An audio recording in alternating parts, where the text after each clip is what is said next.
With us now in the Situation Room, Stephen Yates. He was Deputy Assistant for National Security to the then Vice President Dick Cheney. Christian Whiton was a Deputy Special Envoy for Human Rights in North Korea during the Bush administration, and Georgetown University Professor Victor Cha. We just heard from him in Jim Sciutto's report. Stephen, let's parse out North Korea's utterances, its response to the newly announced U.S. sanctions. They're saying the sanctions, in their words, will only harden North Korea's will. A resolution to defend what they call the sovereignty of their country. Is Kim Jong-un threatening more attacks, more provocative actions? What's your analysis?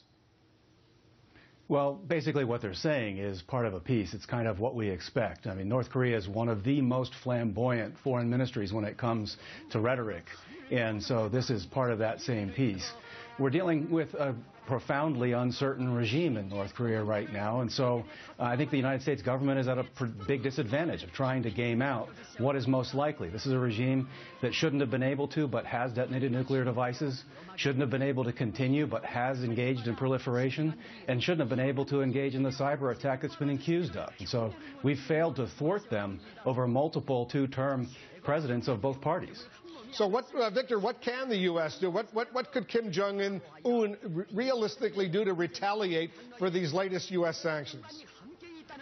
Well, Wolf, I think the most likely things that we expect to see are more missile tests or even a fourth nuclear test. Based on all the open source, it looks like they're prepared and ready to do that. They do want to demonstrate that they have a road mobile ballistic missile, which they haven't shown yet, except they've put them on parades. In terms of what the United States could do, I mean, I think that these sanctions are just the beginning of what to me looks like a much more targeted strategy of trying to get the points outside of North Korea through which the regime gains hard currency. The naming of these 10 individuals in the executive order are 10 people who have not been named before, and they're very clearly linked to state-backed companies and activities that bring money to the regime through arms sales and through other sorts of activities. So I think this is the beginning of what I hope is a much broader strategy that gets at North Korean individuals, not just for nuclear proliferation, well, that's very important, but also for human rights violations as well as cyber activities.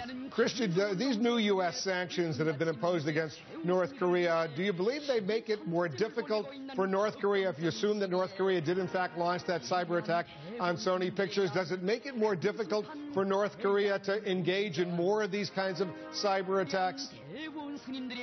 No, I'd say not at all, unfortunately, because it's not a real deterrent. Unfortunately, most of the companies and individuals named have absolutely no exposure toward Western finance or any sort of international finance. If you look at what they're selling, illicit arms, counterfeit narcotics, other counterfeit goods, I mean, these aren't being done through reputable banks that can be held to account. I mean, think of suitcases full of 500-euro notes.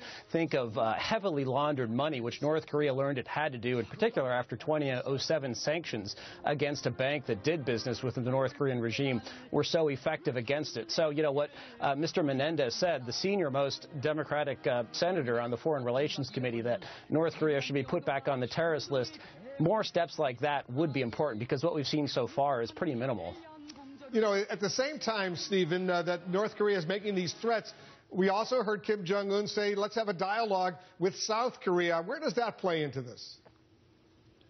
Well, over the years, that's often been a part of things. Sometimes they try to play tough with America and draw closer with the people of the South in the way they think of things. I don't know that it worked terribly well, and North-South relations are fraught with visits that come with a heavy price tag of transferring hard currency to North Korean leadership.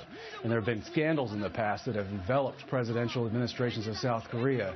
I don't think the current administration there is interested in that, but it's not necessarily new for them to smile with one hand and then try to be forceful with the other. Stephen Yates, Victor Cha, Christian Whiton, guys, thanks very much. We're obviously going to stay on top of this North Korea story for our viewers. Coming up,